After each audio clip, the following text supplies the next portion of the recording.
பூமியில இருக்கிற சூழல் எப்படி இருக்குன்னு கதை ஆரம்பிக்குது. ஒரு பையன் ஜோயல் டாசன் சாதாரணமா வாழ்ந்துட்டு இருந்தான். ஆனா ஒரு நாள் அதிர்ச்சி. அகதா 616ன்னு ஒரு ராட்சத கற்கள் பூமியை நோக்கி வேகமா வந்துச்சு. மனுஷ குலம் ஒன்று சேர்ந்து ராக்கெட்டா விண்ணுக்கு அனுப்பிச்சு அந்த கல்லை எதிர்த்து போராடினாங்க. வெற்றி கிடைச்சது. கல் நொறுங்கி போச்சு. ஆனா அதோட வெடிப்புல ராக்கெட்டுகளும் அழிஞ்சு போச்சு. அதோட கதிரியக்க பாதிப்பு பூமியில மழையா பெய்துச்சு. அந்த ரசாயன விளைவுல தவளை நத்தை மாதிரியான குளிர் ரத்த உயிரினங்கள் அளவுக்கு மீறி பெருசா கொடூரமா மாறி போச்சு. அப்புறம் என்ன பண்ணினாங்கன்னா, பாதுகாப்பான இடங்கள்ல பூமிக்கு கீழே உள்ள பங்கர்ஸ் குகைகள்ல போய் அடைஞ்சு வாழ ஆரம்பிச்சாங்க. எல்லா வெளியேறும் வழிகளையும் மூடி போட்டாங்க. அந்த இடங்களுக்கு காலனிகள்னு பெயர் வைச்சாங்க. 7 வருஷம் கழிச்சு ஜோயல் 24 வயசு ஆயிட்டான். ஒரு பங்கர்ல ஒரு காலனில வாழ்ந்துட்டு இருக்கான். அவனுக்கு அங்க நிறைய வெறுமை. சாதாரணமா இல்லைன்னு அவன் சொல்றான். அங்க உள்ள மனுஷங்க அவங்க வாழ்க்கையை புதுசா அமைச்சு வாழ்ந்துட்டு இருக்காங்க. முன்ன இருந்த வாழ்க்கை எல்லாம் மாறிப்போச்சு. ஜோயலை தவிர மத்த உயிர் பிழைச்சவங்க எல்லாம் காதல் கோலம் பிடிச்சிருக்காங்க. சேர்ந்து ராட்சதங்களை எதிர்த்து போராடினாங்க. உணவு சேகரிச்சாங்க. அங்கேயே சின்ன வெளிச்சத்துல காய்கறிகள் விளைச்சாங்க. பசு மேய்ச்சாங்க, பாலை எடுத்தாங்க.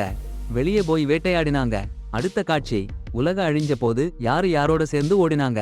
அப்ப ஜோயல் என்னோட காதலி ஏமி விட்டு பிரிஞ்சுட்டான். அவனை கண்டுபிடிக்கணும்னு சத்தியம் பண்ணான். அவன் ஒரு பயனில்லாதவன். அவனுக்கு பயமா இருக்கும். அவன் தனியா இருக்கிற ஒரே பையன். நிறைய பயிற்சி பண்ணிக்கிட்டு இருந்தான்.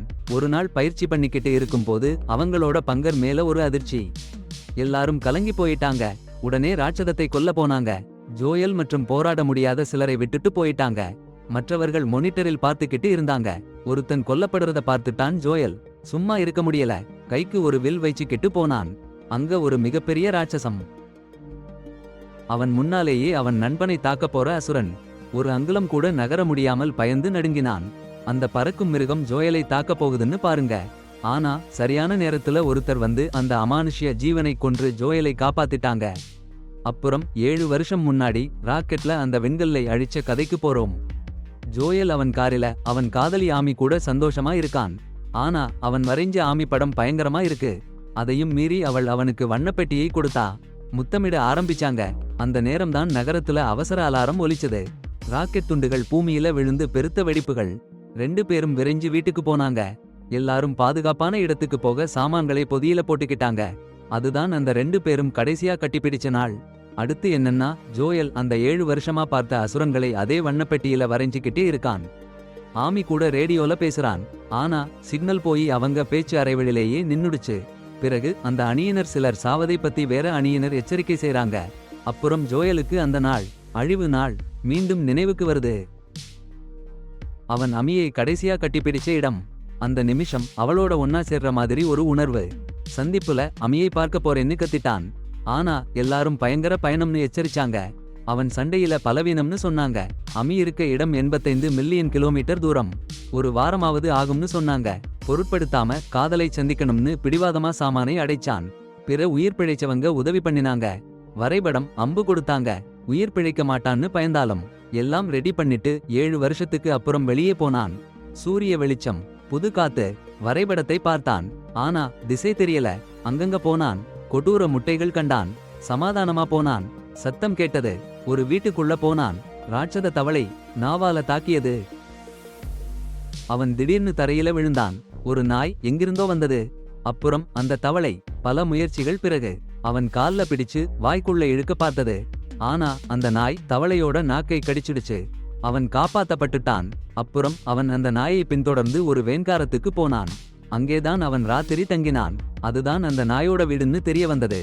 எல்லா இடத்திலையும் வாய்னு எழுதியிருந்ததால அதுதான் அந்த நாயோட பேருன்னு அவன் நினைச்சுக்கிட்டான். அடுத்த நாள் அவன் தன் நோட்புக்கில அந்த நாயோட படத்தை வரைஞ்சு உயிர் காப்பாத்தினதுக்கு நன்றி சொன்னான். பிறகு பயணத்தை ஆரம்பிச்சான். ஆனா அந்த பாய்னு பேர் இருக்கிற நாய் தன் கம்பளியை வாயில வச்சு அவனை பின்தொடர்ந்தது. அவன் அந்த கம்பளியை தன் பையில் வச்சுக்கிட்டான். பாய் கூட அவன் இலக்கை நோக்கி நடந்தான். பயணத்துல 2 பேரும் நல்ல நண்பர்களா ஆயிட்டாங்க. அவன் தன் வாழ்க்கையை எல்லாம் பாய் கிட்ட சொன்னான். அவன் விஷம் உள்ள பெரிஸ் சாப்பிட போனப்போ பாய் எச்சரிச்சு காப்பாத்திச்சு. பிறகு அவன் ஒரு புழுக்கள் கூட்டத்துல விழுந்துட்டான். அவன் எவ்வளவு முயற்சி பண்ணினாலும் வெளியே வர முடியல. அப்போ கிளைடு டட்டன் அவங்க பொண்ணு மினோ வங்க வந்து கயிறு உபயோகிச்சு காப்பாத்தினாங்க. மீதி புழுக்களையும் கொன்னு புடிச்சிட்டாங்க. பொத்தானுக்குள்ள வெடிபொருட்களை வைச்சாச்சு. அப்புறம் அவங்க தங்களை அறிமுகப்படுத்திக்கிட்டாங்க. இன்னும் சொல்லணும்னா இவங்க 2 பேரும் சீதளமான மலைப்பகுதிக்கு வடக்கே போறாங்கன்னு சொன்னாங்க. அங்க கொடூர ராட்சதர்கள் குறைவா இருப்பாங்கன்னு சொன்னாங்க. ஜோயல் அவங்க கூடவே போக முடிவு பண்ணிட்டான். அவன் சிறுவனோட கூட. அவங்க வழி பிரியுற வரைக்கும் அவங்க ஜோயலுக்கு உயிர் வாழ்வதற்கான அடிப்படை திறமைகளை கற்றுக் கொடுத்தாங்க. எப்படி போராடுறதுன்னு, ஆபத்தை எப்படி உணர்றதுன்னு, சாப்பாடு எப்படி கண்டுபிடிக்கிறதுன்னு. பின்னாடி அவங்க எல்லாரும் நல்லா போயிட்டு இருக்கும்போது சடாரென்னு கிளைடு ஜோயலிடம் அசையாதேன்னு சொன்னான். ஒரு ராட்சசன் பின்னாடி இருக்குன்னு அவன் சட்டையை வெளியே எடுக்க சொன்னான். ஆனா அவனுக்கு அதிக பதட்டம் காரணமா நேரம் எடுத்தது. அப்புறம் அந்த ராட்சத நத்தையோட சட்டையை உள்ளே போட்டான். அந்த நத்தை இன்னொரு ராட்சசனான சம்புலர் மினோவ்ல இருந்து காப்பாற்றும்னு சொன்னான். மினோவ் எல்லா ராட்சசங்களும் கொடூரமானவை இல்லைன்னு காட்டினான். அவங்களோட கண்களால அடையாளம் கண்டுபிடிக்க முடியும்னு காட்டினான். சில நாட்கள் சேர்ந்து இருந்த பிறகு கிளைடு ராட்சசர்களை எப்படி கவனிச்சுக்கணும்னு கற்றுக் கொடுத்தான். மினோவ் அவன் இலக்கை நோக்கி எப்படி ஏறுதுன்னு பயிற்சி கொடுத்தான்.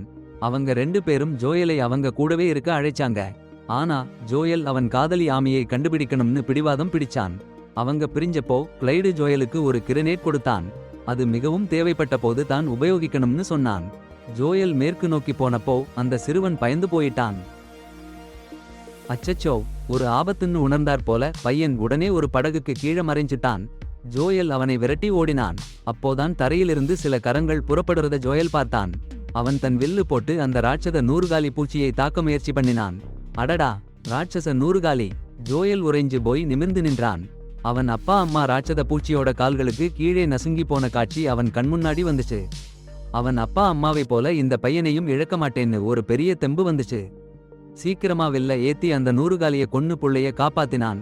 அற்புதம்! இரவு மழை பெய்ய ஆரம்பிச்சது. ஒரு கைவிடப்பட்ட ஓட்டலில் அடைக்கலம் அடைஞ்சாங்க.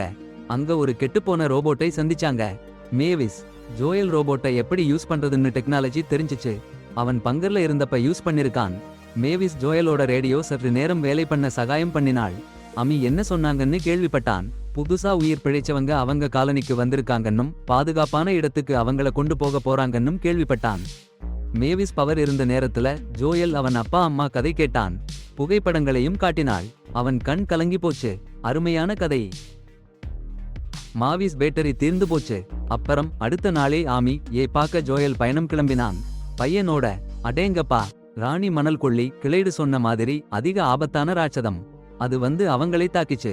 ஓடிட்டு இருந்தப்ப ஜோயல் விழுந்துட்டான். பையனையும் மரத்தின் பின்னாடி மறைச்சிக்கிட்டான். பையன் வாயையும் மூடிட்டான். அந்த கொள்ளிக்கு சத்தம் ரொம்ப உஷாரா இருக்குன்னு யாரும் இல்லன்னு நினைச்சு மணல் கொள்ளி திரும்பி போச்சு. அப்போதான் பையன் குறைச்சுது. அதன் பழைய உரிமையாளர் போர்வை பறந்து போறத பார்த்து இருக்கிற இடமே கொடுத்துப்பிட்டான். அந்த கொள்ளி மறுபடியும் ஓடி வந்தது. ஜோயல் கிரனேடு வைச்சு அந்த ராணியை கொன்னுட்டான். ஆற்றில குதிச்சுட்டான். பையனை பார்த்து ரொம்ப கேட்டான், உயிரை பணயம் வைக்காதேன்னு. 6 கடந்து வந்தாச்சு. விஷ கரப்பான் பூச்சிகள் அவன் மேல நிறைய படிஞ்சிச்சு. அவங்க விஷத்தால அவனுக்கு நினைப்பு மாறிடுச்சு. கிளைடு சொன்ன இலைகளை சாப்பிட்டான். அப்படியே ஆமி அங்க வந்து நிற்பாள். ஜோயல் எழுந்து அவளை பார்த்தான். ரொம்ப சந்தோஷமா இருந்தான். ஆனா கரப்பான் விஷத்தால மறுபடியும் நினைவு தப்பி போனான். ஆமி காலனியில எழுந்தான். அவள் கடற்கரை காலனி தலைவின்னு தெரிஞ்சிச்சு. பழைய ஆளுங்க அவங்க எல்லாரும் அம்மணியை நம்பி இருக்காங்க. ஜோயல் புதுசா வந்தவங்கள சந்திக்கிறான். அவங்களுக்கு லீடர் கேப்டன், ரொம்ப பழைய ஆஸ்திரேலிய நேவி சேலர். ஒரு பழைய படகு கிடைச்சிருக்குன்னு சொல்றாங்க. எல்லாரும் பேரு சந்தோஷமா இருக்கு. போக போறாங்கன்னு நம்பிக்கையா இருக்கு. ஆனா அப்போதான் ஏமி சொல்றா, ஜோயலை பார்த்தா சந்தோஷமா இருக்குன்னு, ஆனா காதல் இல்லன்னு. அவங்க காதலிச்ச ஒருத்தர் சாக்கிட்டாங்கன்னு சொல்றா. ஜோயல் உடைஞ்சு போறான். ஏமி அவனை பழைய மாதிரி காதலிக்க மாட்டாங்கன்னு புரியுது. அவன் தன் காலனிய திரும்பி போக முடிவு பண்றான். ரேடியோல தன் காலனி ஃப்ரெண்ட்ஸ கான்டாக்ட் பண்றான். அங்க இருக்க முடியாதுன்னு சொல்றாங்க. அவங்க கூட போகணும்னு சொல்றாங்க. அவன் டீம் கொடுத்த மாப் எடுக்கிறான். அதுல ரொம்ப அருமையான சென்டிமெண்ட் நிறைஞ்ச குறிப்புகள் இருக்கு. அவன் டீம்ல தான் அவனுக்கு சரியான இடம்னு புரியுது. காலனிக்கு திரும்ப போறான். அப்புறம் கேப்டன் கொடுத்த பழங்கள்ல ஒரு விஷயம் சந்தேகம் தோணுது. அவன் நோட்புக்க பார்க்கிறான். அந்த பழம் விஷம்னு கண்டுபிடிக்கிறான். ஏமிய எச்சரிக்க ஓடுறான். கேப்டன் நம்பிக்கை கெட்டவன்னு புரியுது. ஆனா அவனை அடிச்சு மயக்கி விடுறாங்க. சின்ன சின்ன நினைவு திரும்ப அவன் ஏமியோட சேர்ந்து இருக்கான். அவங்க கிராமம் முழுசும் கடற்கரையில கட்டப்பட்டிருக்கு.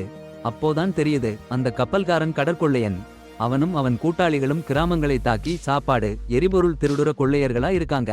ஒரு ராட்சத நண்டு உதவியால தான் அவன் யாட்டை அங்கு இழுத்து வந்திருக்கான்னு சொல்றான். அப்புறம் என்னன்னா, ஒரு அதிர்ச்சி காலர் போடப்பட்ட ராட்சச நண்டை அவன் சம்மன் பண்றான் கிராமத்து மக்களை சாப்பிட. ஆனா ஜோயலும் அம்மையும் கட்டில விடுபட்டு ஓடிடுறாங்க. கடற்கொள்ளையனோட ஒரு பையன் திரும்பி வந்து அமியை காப்பாத்துறான். அமி ஒரு கடற்கொள்ளையன் கிட்ட இருந்து துப்பாக்கி எடுத்துடுறா. ஜோயல் அந்த நண்டை கொல்ல போறான். ஆனா அந்த ராட்சச நண்டு கொடியதா இல்லன்னு அவன் கண்ணுல பார்த்து உறுதி பண்றான். அப்புறம் அந்த கட்டுப்பாட்டுக்காலரை அழிக்க துப்பாக்கியை உபயோகிக்கிறான். நண்டு ஜோயலை ஒன்னும் பண்ணாம விட்டுடுது. யாட்டையும் கடற்கொள்ளையர்களையும் சாப்பிட்டு போடுது. அடுத்து ஜோயல் அமியையும் அவங்க கிராமத்தையும் வடக்கே போக சொல்றான். ரொமான்டிக் கிஸ் கொடுத்து விடைபெறுறாங்க. அமி அவனை திரும்ப கண்டுபிடிப்பேன்னு சொல்றா. ஜோயல் அவனோட உயிர் பிழைப்பு விஷயங்களை எல்லாம் எழுதிய புஸ்தகத்தை அவளுக்கு கொடுத்து அவன் கிராமத்துக்கு திரும்பி போறான். ஜோயல் வீடு திரும்பும்போது அவங்க கிராமத்து மக்கள் ரொம்ப சந்தோஷப்படுறாங்க. அப்புறம் ஜோயல் அவங்க களைப்பு ஆகிட்டதால மலைக்கு போகலாம்னு சொல்றான்.